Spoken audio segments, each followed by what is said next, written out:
โอ้ปลาบอนกลางเว้นโอ้ไปนุ่งส่งไว้แท้ว่าค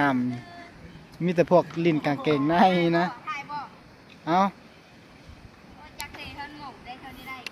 เอาไว้แด่แม่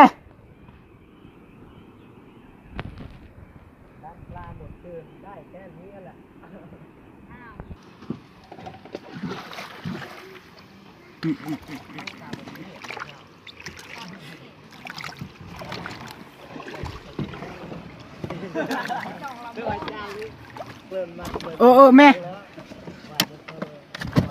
ซาบ่จักซาเดียวบ่ ซักเลยแม่ จักซากเลยแม่ ซักเลยน่ะ โอ้มาโดดทันเนาะได้ กระดูก ไม่ปิดยาวเลยบ่โอ้มันจะเงาความแล้วยายเฮินโนแล้วเด้กูจะไอ้นี่นี่ว่ะ เป็นหางเนี่ย สมห่อแผ่วมาว่ะ เอาดามจิ้งกลมไป โอ้สมห่อ ฉันรู้ว่าเธอ เอาหม้อไม่เห็นอย่างเวนมึง เอามาแกงป่าโหดเท่ยายเด็ดแท้ มากินเด้อมากินเหล้าเด้อมากินปลามากินเหล้า ไป ไล่โยเลี้ยวปลา ไปหูนำมาเด้อ ไปหูน้ำมาเด้อ ใหญ่จะได้ยอนกันมาเลยดิอ่ะ ไปหูน้ำมามีแต่ซ้ำนี่แหละผู้บ่าวนะ อยากมีผู้สาวเด้อมาเด้อบ่มีแฟนลูกเชียงมันเลยจะบ้าน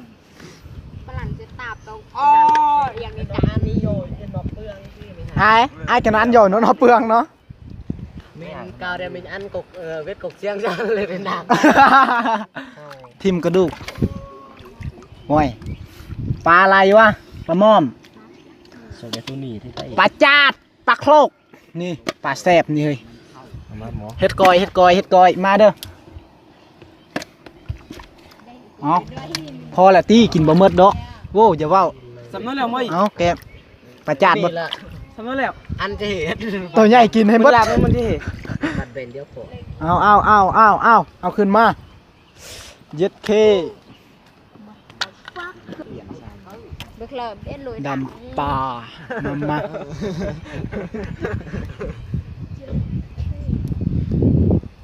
เล่าแล้วกันเดี๋ยวท่านอาจารย์เลย มึงไงไรกี้อากาศบ่ดีเลยมื้อนี้หนาว เย็น หนาว แล้วฮ้อนแล้ว อากาศบ่ดีหนาว กันเลยนะ กันสมจัดเลยวะ ตบหนุดวะกันเลย อะไรยังต้องโก กันตั้งแต่ ไม่เดี๋ยวต้องฟังเลยนะ เกินเดือนป้าอวดนี่เลย เอาปองขึ้นแม่เย็นเหล้าแม่กินไหมเอาเข้ามากันเลยเยอะโอ้ผักหอมเสริมหอมลาบ โอ้ยมึงผู้บริหารมึงเลยแป๊บสี่ชาหมอยครับต่ำพอกโอ้โมกัดมั้ยมากัด มากัด ปั๊มเป็นแจ๊กดูก่อนนี่ติด มากัดได้ นี่เผ็ดเด้ครบชุดไปหูน้ำมาเด้อกินปลาเด้อน้ำเดียวเด้อกินปลาเมดปลานะ พ่อ โมกัด น้ำมา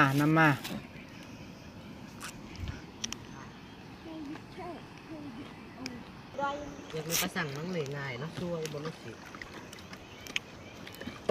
เอาอีกนี่ทำได้มาเอาจริง พอดีจ้างมาแต่ละงานนอนลงต่อยไม่ซ้ำ ได้เป็นโอ้อย่าให้มัน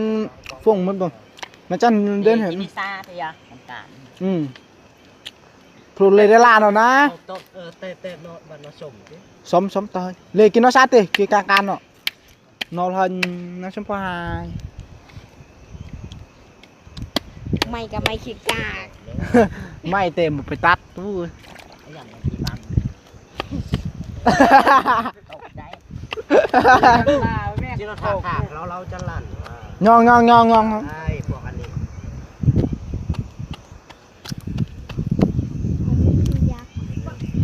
อู้อ้อม ลุงตุยนี่ โคกกินเหล้าเด้มีแต่เหล้านี่แหละบ้านเฮา สวยอันเลยไปผัด โอ้ แกะเบลสุกผ่านเนี่ยฮะ เราขาวหน้าสู้พุ่นได้เฮ้ยบอกให้หูได้ แมนแล้ว ส่งแต่ลิปจากตองเนี่ยไปสั่งเนี่ย โอ้ เลี้ยวนะบ่ สูจะเอาส้มสลิปบ่ เราบ้านนอก ไปเว้า เอาพักนอกด้วยกันเพราะบ้านนอกมี ใครอยากกินเป็นไพ่พ่นสีละมาเด้อ ใครอยากเป็นไพ่พ่นศิลมาเด้อวายว้าวคือพี่บ้า คงสิบ่มีไผหักคนจนจนเนาะ ว่าอยู่บ้านเฮาบ้านนอก บ่นอกเนาะได้นอกเมืองบ่นี่นอกเมืองใส่จำพรเลย นอกเมืองใช้จำพรซื่อๆหอมบัว โอ้ย แล้วเขาจอกเป็น ส่งเพลงอ่ะ เงินนี่นะฮะ เนาะใดก็ได้นะแปลงให้ดีๆนะ ว่า โอ้น้ำมึง เอาเกลือใส่แดดแบบโอ้ออกน้ำเมิดเถย เท่อะ มัน อย่า แท้บานเว้ย กระบังกระบังลงต้องดักเลยเขาเติมแม่ชาวดักเบ็ดบ่มาทอด ช้าชมอย่าเฮ็ดเลยอย่า กันไว้นี่หนูมาโอ้แถวเกหัวไปซ้าย โอ้ถนนหยอดถนนแข็งเลย ฮะหัวไปซ้ายนกแกะเติม เฮ้ย อะไร ยิงแกะมีลูก อืม แกะไว้ไง มาเด้อกินปลาเด้อสู่เด้อ เฮ้ยบักหานี่มาเฮ็ดหยัง เบิ่งกูเฮ็ดดู แก้ว บานมึงบ่ตัดนั่น มาแกะเป็นหนดเอว แกะทีละอย่าง มันชี้เขา มาเด้อใครจะกินปลา ต้มเลยกะจีบ่ แกะทำไม ต้มเลยกะจี แกะกินที่ถนนใหญ่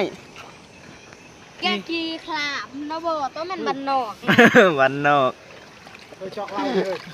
อ่ะมันเป็นบ้านนอกในเมือง ในเมืองก็ใน จอกเราบ้านพ่นสีใส่จำพรกับดิคันไส้ อันเฮาอยู่แถวนี้กับบ้านนอกเนาะนอกเมืองไสจำพร มาสาย มาเด้อโซน ส้นน้ำขี้ควาย ใครเฮิร์นเนี่ยจากนี้มันกี่ต่ำดักไหม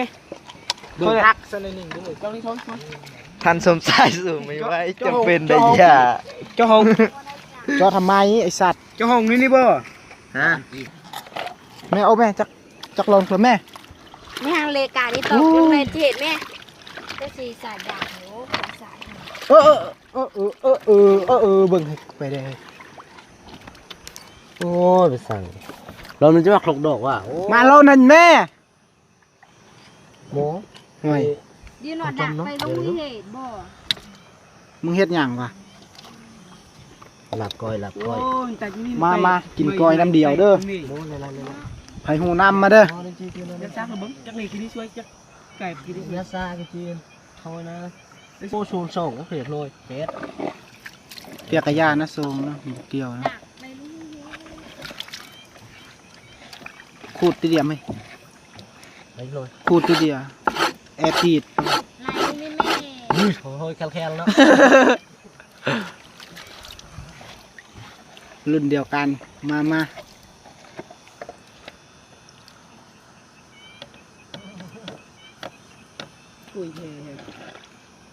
นนแปนแปนเมย์มินก็เคยมันไม่ได้มันอันนี้ได้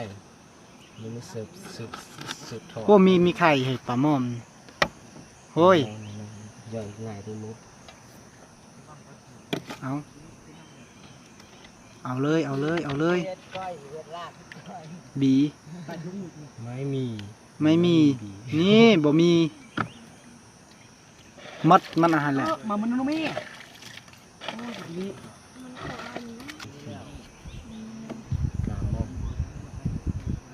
ปลาแซลมอน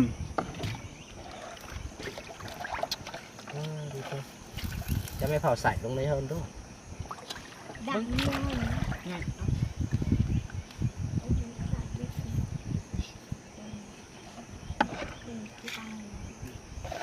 โอ้สิวกูหลายเลย ต้องถ่ายแล้วทีนี้ อืม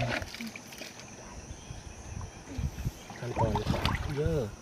โอ้ลายมัน โอ้ไรมันไรแล้วจิวะ ดีโน่ยัดไปลูกดีโน่ เดินโอ้ยว้า ใส่ไม่เผาซูนเตะโอเค บอกกูเห็นอย่างข้านฉัน ท่านก็ต้องทำไม่ทำมันไม่ดี กดไปจิ๊กๆนี่เลยฉันจะเห็น เฮ้ยเงี้ยงมาทางนี้เลยโอ้ยเดี๋ยวก็ตกน้ำอ่ะ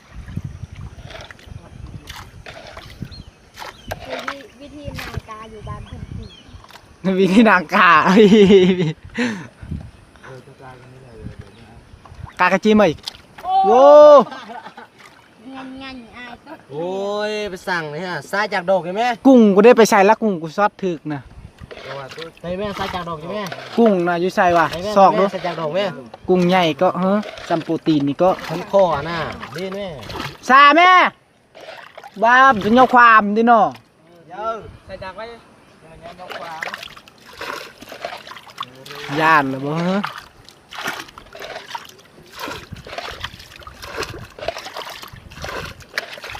ดังเลยกาวไปสั่งเลยน้องก็เวียกมัน ดำป่าแม่เฮ้ยเมื่อยห้างเนาะเมื่อยลันดินแม่เมื่อยตอนนั้นอยากลันลำมาตุยเนาะก็ห้างเนาะเนาะ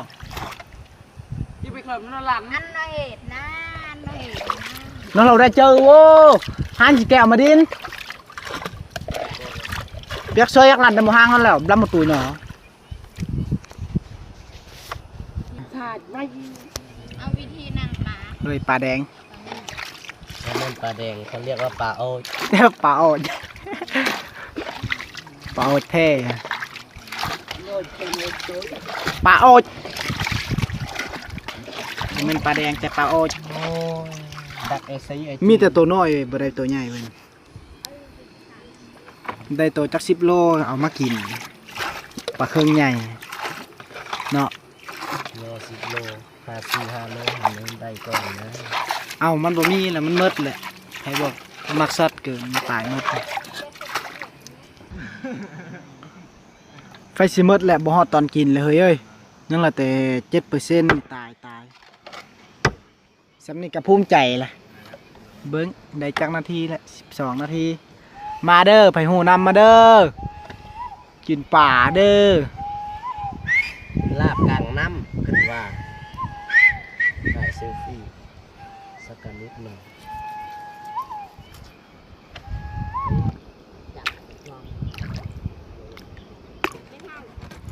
เฮ้ยโดดลงเบิ่งเฮ้ยฮอดบ่เฮ้ยดำเบิ่งดู ที่เท่า ไรเลย ปิจื้อ ที่กุมภาเราอันที่เล่นเกมมันไม่ห่างเราได้ 14 กุมภาพันธ์พวกกูกินงูเฮ้ย 14 กุมภากูบ่ได้กินหยังกูไปหา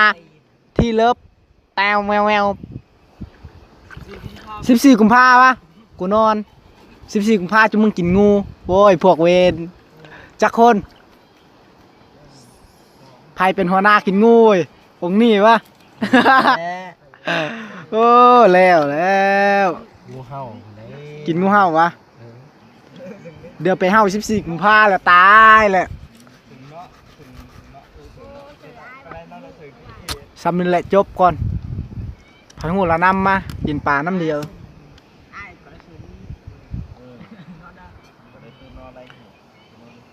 มีบ่มีกะหาให้แท้นะโว้ยมาละเต็มนะปลานะบ่อึดนะเว่าแบบโมโมแท้บ่มีจักโตผีบ้า พอได้กิน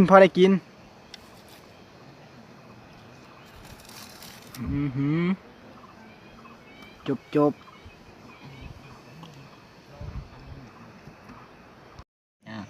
มักเพชรเยอะเหนียวดิบมาสักว่าวกลางอากาศเฮ้ยกีแหวๆนั่นเลยเวทติแม่ รอมาก หนูมากเจ็บคออ้าวเกลือยังมันทันได้ใส่จักหน่อยเนาะใส่แล่ละโมนอตต่ำผมบอกอ้อยโมเกบ่วงยาวเลยบ่วงเลยเด้ หุย ปรุงบ่เป็นยังบ่วงเด้จะยาวเลยบ่วงเลยเด้ ปิด เลยบ่วงเลยบ่ ไปเลยยกไปเนาะ เนาะตะเลจีนะ บวงได้ฮักบวงได้กินเน่